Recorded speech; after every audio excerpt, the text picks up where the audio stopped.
Take a look at some news articles.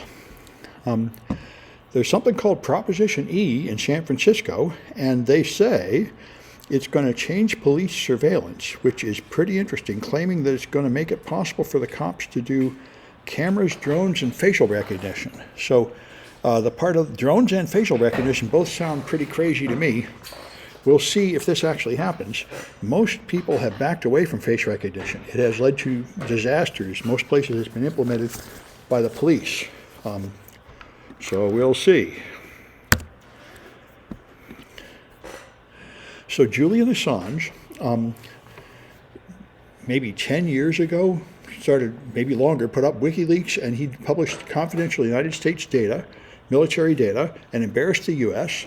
He's an Australian citizen, and he did this, I think, while in Australia. And I never really have understood how the U.S. can prosecute him for that when he's not. But I guess because the U.S. has extradition treaties with Australia and the U.K., he can get extradited back to the U.S. and punished under the Espionage Act.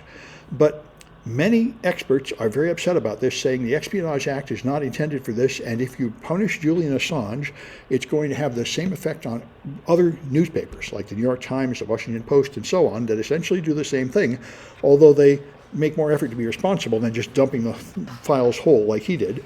But still, they do gain possession of confidential military data and publish it.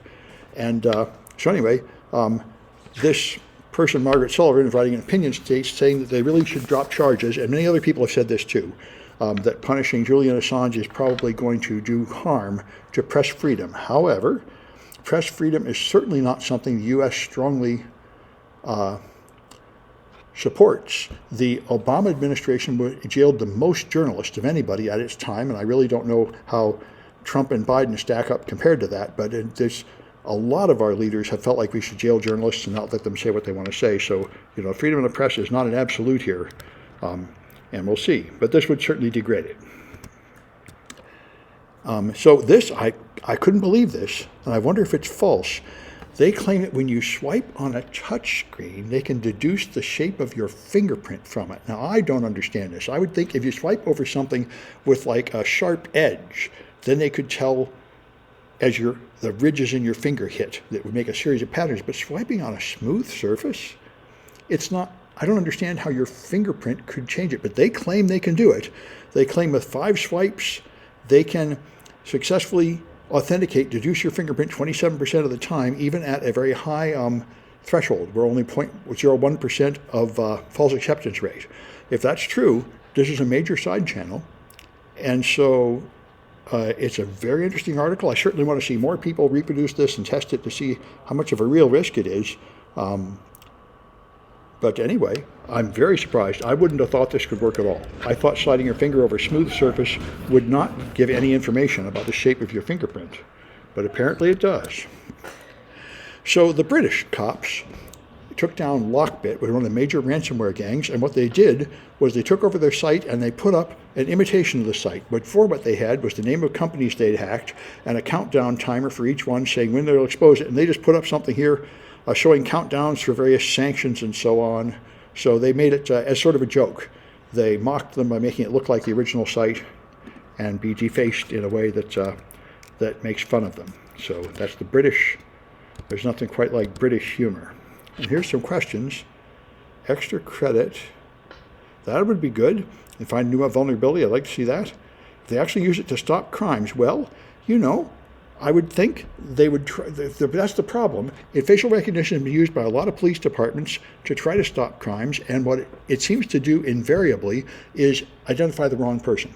It's just a whole, I think there's a problem with all AI deployments. Like, I'm consulting for companies doing AI deployments, and the number one risk, which is now in the OWASP top 10, is over-reliance, where you trust the AI.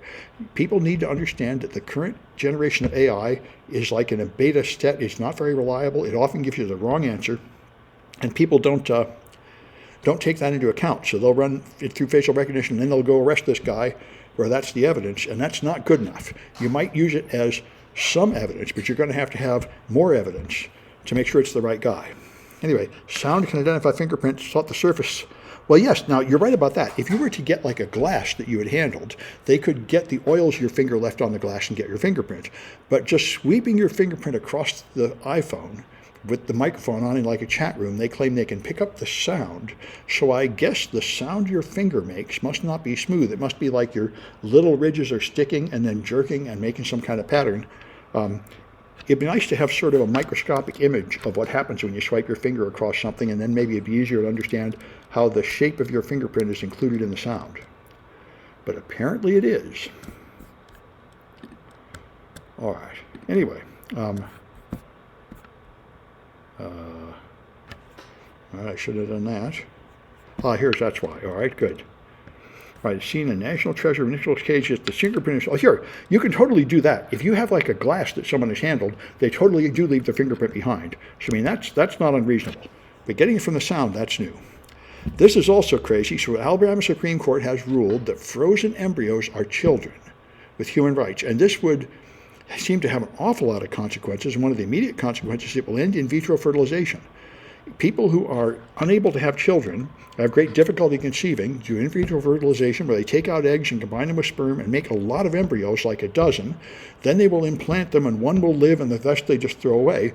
And now they're saying that means you committed like murders by throwing away these fertilized eggs. So it's if this is upheld, it'd be the end of in vitro fertilization. And you know, from what I'm hearing, this is what all the proponents of Roe versus Wade said.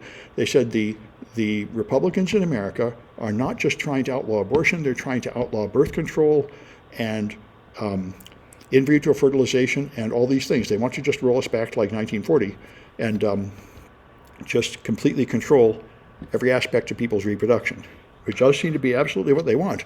And that's not what the majority of people want. It's not even what the majority of Republicans want. So I'd like to hope at some point democracy will work and they will be forced to knock it off as they lose elections, but we will see. So far, they seem to find ways to win, despite the fact that only a small minority supports their positions. So this is an interesting article. Docker containers are like virtual machines. They're extremely popular. Almost everything you deal with online is a Docker container now.